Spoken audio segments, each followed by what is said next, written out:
All right, I basically got done I basically finished watching Extreme Rules 2012 for WWE, and I guess I'll give a brief review on it.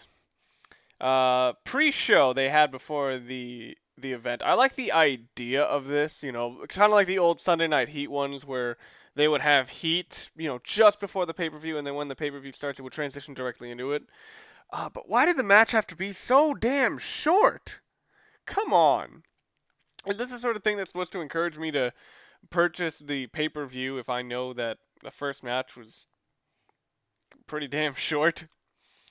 Santino Marella versus The Miz, for the United States Championship. The match, the match wasn't bad. Its biggest problem was the fact that it was way too short. But I thought Miz looked all right. I thought Santino looked all right. Santino retains. Yeah, Santino fucking beat the guy who is the who was the WWE champion just 1 year ago, brother.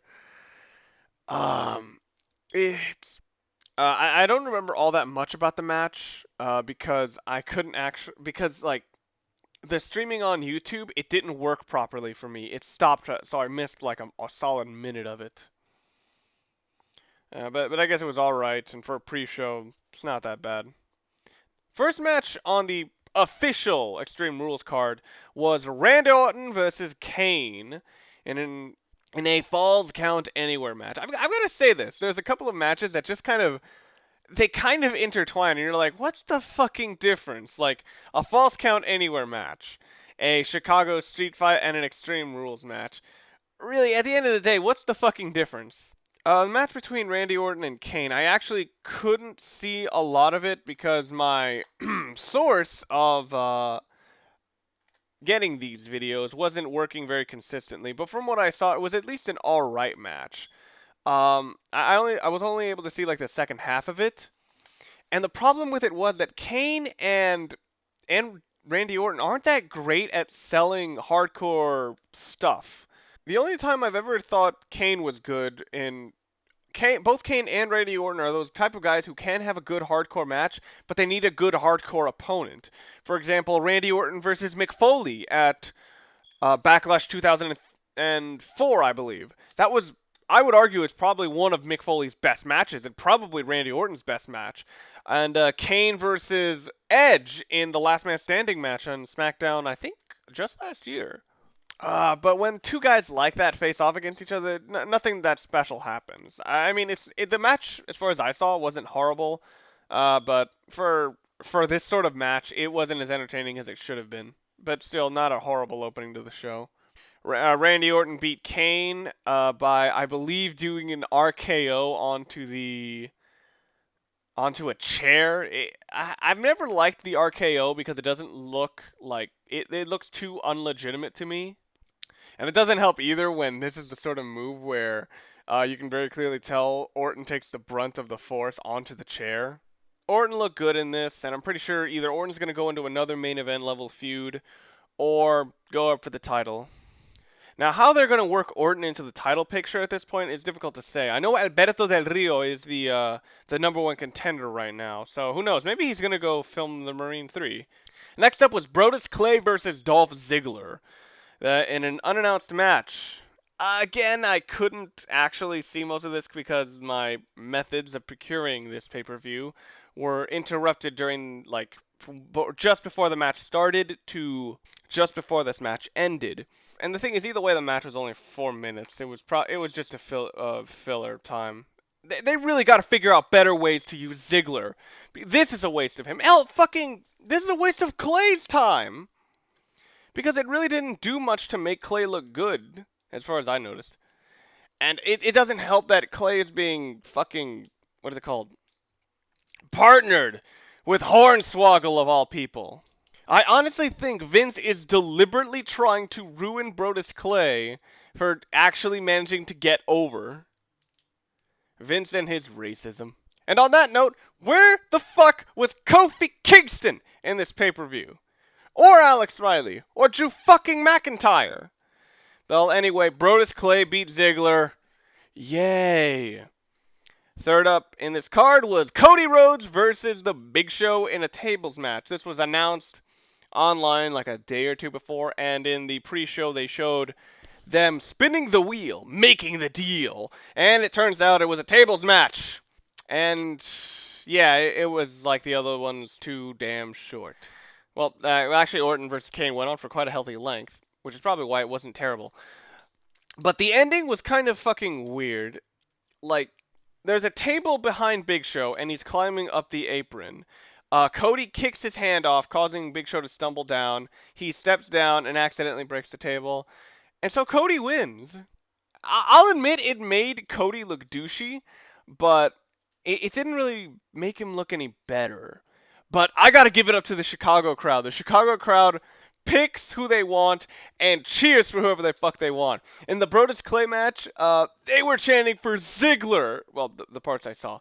But Cody, like, they were fucking chanting for Cody in this match. God, I love the Chicago crowd in this. Next match. This should have been higher, alright? This should have at least been after that, the next match afterwards. This should have been at least before the CM Punk Jericho match. Sheamus versus Daniel Bryan in a 2 out of 3 falls match for the World Heavyweight Championship. Thank God this was better than the WrestleMania 18 match, and it went on quite a bit longer than the WrestleMania 28 match. What I thought was hilarious was that that before the match, Daniel Bryan actually did a promo where, because he knew he was so damn over in Chicago, he just deliberately fucking trashed him, and it helped like lower the amount of people supporting him. But you fucking knew they were there, and they were saying yes, yes the entire time. Well, most of the match. The match itself was actually very good. I'd still call it like the third best match of the night, in my opinion at least. But yeah, I think that Daniel Bryan was actually really allowed to show that he can wrestle in this match. And he actually kind of saw that he was also a fairly clever man. At one point, he costs himself a fall so that he can actually get a fall on Sheamus and get kind of be in an advantageous position for the next fall after that. And it actually really worked. It did show that Daniel Bryan could hold his own in this sort of match, even as a heel, even acting as a heel, sorry. And even the way that Sheamus sort of ended up starting to get over in the last fall. He got one lucky bro kick, but could barely move after that. You know, he covered Daniel Bryan kicked out, and then they actually went into this good sequence afterwards. My only problem was that the ending for the third fall was a little too sudden. I would have liked it if the match went on for like 3 or 4 minutes more, but definitely a good match. Not the best I've seen Daniel Bryan have, but yeah, good match. The fuck did you expect out of Daniel Bryan? Give him the time, he'll give you a damn good match. Sheamus wins, which is kind of reasonable. As much as I would love for this yes thing to take off, it doesn't seem to be completely taking over, even in this town, even in Chicago. And the reason I say that is because in the next segment, this is another unannounced match that they just put on the card. They got 2 jobbers, and they were trying to do a pay-per-view where they were trying to come off as assholes. If I'm not mistaken, these are 2 guys that Ryback squashed before. But even through their promo, they were still chanting, "What?" I guess because, like, saying yes or no wouldn't work, because he was actually asking questions. He's like, "Are you a bunch of idiots?" Yes! That would be... someone has to do that. I swear. But anyway, this next match, it was a SmackDown squash match. I don't know why it was on this card. I mean, you could have made the pay-per-view debut of Antonio Cesaro. You could have had motherfucking Kofi Kingston instead of this shit. Well, the match was really short, but whatever. Ryback beats Aaron Relic and Jay Hatton in a 2-on-1 handicap match.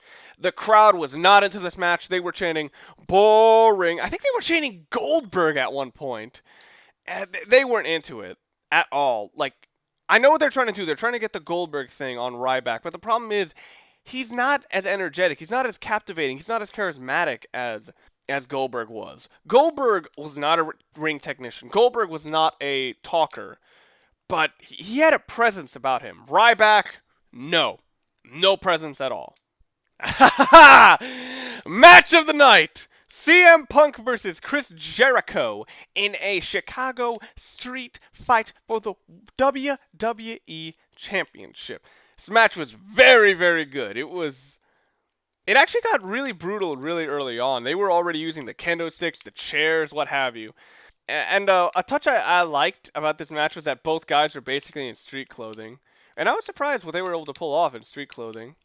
Cena, this is actually a good example of trying to integrate like storyline into the match because Jericho like starts fucking like trying to pour beer on CM Punk and like he only does it a little bit. He does it for a passive amount of time, then CM Punk starts to fight back. You know, all sorts of weapons were brought into this. A fucking kendo sticks, chairs. I think I remember at one point CM Punk pulls out a fire extinguisher as a means to get out of the walls of Jericho, which I thought was actually really cool. Easily, my favorite spot of this match, though, was when Jericho was just laid out on the announce table. CM Punk goes up to the top rope of the ring and does a Randy Savage elbow drop from there right onto Jericho. Oh man, this match was awesome. The crowd at the end was chanting, "This is awesome!" And you know that's kind of a good sign that you're doing your job well. So yeah, this was definitely a very, very good match. My match of the night. What held it back? I thought it was a little slow. I don't know. It felt a little slow in my opinion. And that's really just about it. It's a sort of thing that kind of separates 4.5-star matches from 5-star matches. But yeah, this was still a great match. CM Punk retains his title versus Chris Jericho.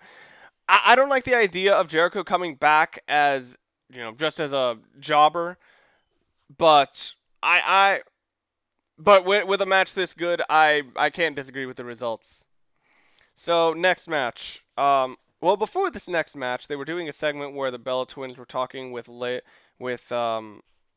Eve, who is now basically the Karen Jarrett of WWE, and Eve was just like, "Oh, yeah, even though Beth is not can't compete anymore due to doctor's orders, we have an opponent for you. Oh, it's not Karma."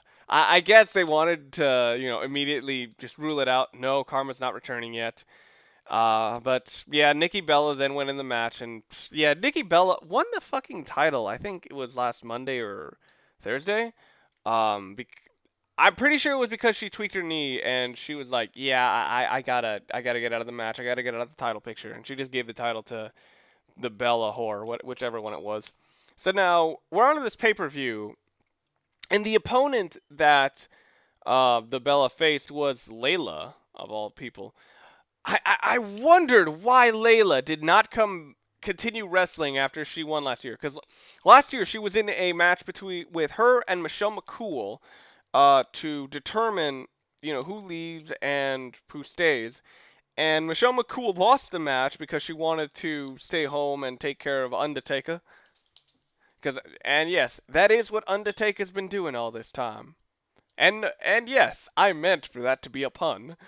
But during that match, apparently Layla messed up her knee quite a bit. And first match back, in 2 minutes, she beat Nikki Bella. I'll admit Layla is better than the average Divas, but does she really deserve to win the title that fast right out of the gate? I don't know, man, but yeah, new Divas champion. Alright, final match and the main event. John Cena versus Brock Lesnar in an Extreme Rules match.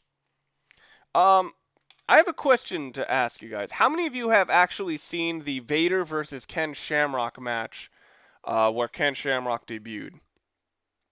If you've seen that match, you would know that Shamrock did not know how to hold back. He was beating the shit out of Vader. Vader couldn't walk for like 2 weeks after that match. Brock Lesnar needs to learn really fast how to hold back because he fucked up Cena way too much in this match. In the first 30 seconds, he busted open Cena. Now, I don't know whether this is displaying some leniency on WWE's part, but it seems as though they're kind of more lenient about the blood because Cena got busted open. They only cleaned it up once, and they were like, fuck it, it's gonna keep going, so whatever. Lesnar gets busted open late in the match, and they didn't do shit. Um, this match, I would say it's better than actually. I would say it's better than Sheamus versus Bryan, but I wouldn't call it better than CM Punk versus Jericho. This entire match was just John Cena taking the beating of a lifetime. You could fucking tell that Brock Lesnar had ring rust because he was not holding back anything. I actually really did start to feel sorry for Cena because I was like, oh my god, who should be taking this? Like there was one part where he was in a Kimura and like I could tell he wasn't actually like putting like pressure on the actual grip of his elbow, but he was torquing the crap out of the hammerlock position. I wouldn't be surprised if Cena actually does have shoulder problems at that point. I heard a lot of people saying that the ending was, oh, Super Cena strikes again, but I think it kind of fits here because fucking Cena had the shit kicked out of him. And the thing is, he didn't act like nothing happened. He barely managed to pull out an attitude adjustment onto Brock Lesnar onto steel steps and win. It wasn't like a glorious victory. No, it was he barely fucking made it out. You know, John Cena wins. He beat Brock Lesnar, and what I consider the third best match of the night. If I wanted a comparison point to this match, it would be Undertaker versus Triple H at WrestleMania 27. I wouldn't say it had the tension of it, but it had that kind of more emotional factor where I really started to feel sorry for Undertaker in that match, much like I started to feel very sorry for John Cena. But no, obviously to nowhere near that degree because nobody can out sympathize Undertaker. So yeah, that was Extreme Rules. Can I really recommend a show for 3 matches, even if 2 of them are very, very good? The show's biggest problem was that it had way the fuck too much filler. Easily way too much filler. Orton versus Kane was alright. Brodus versus Ziggler was a waste.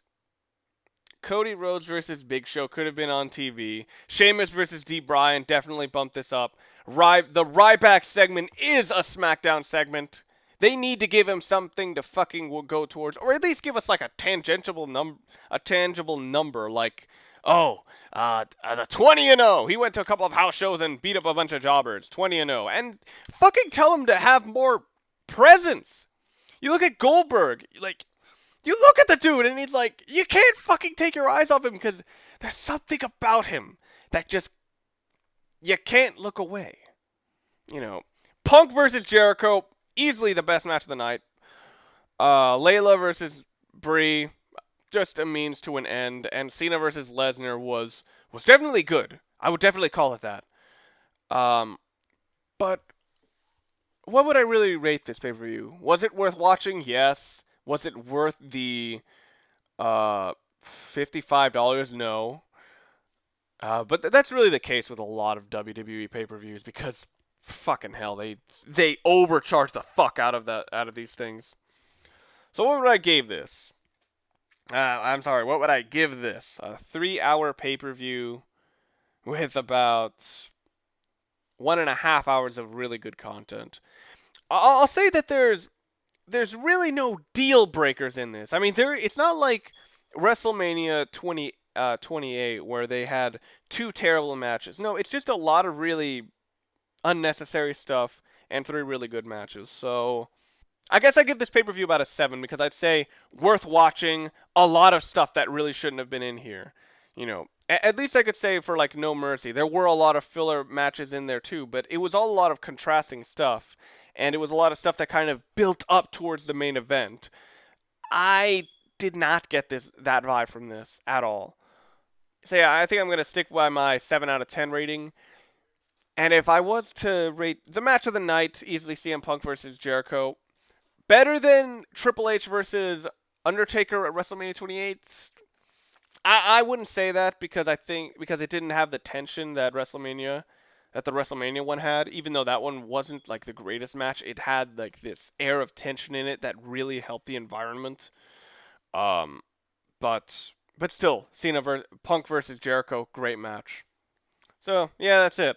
Tell me what you guys think of the pay-per-view. What did you enjoy it? Did you think I'm retarded? Comment and let me know. Thanks for watching. I've been Mr. Sanders. Peace out.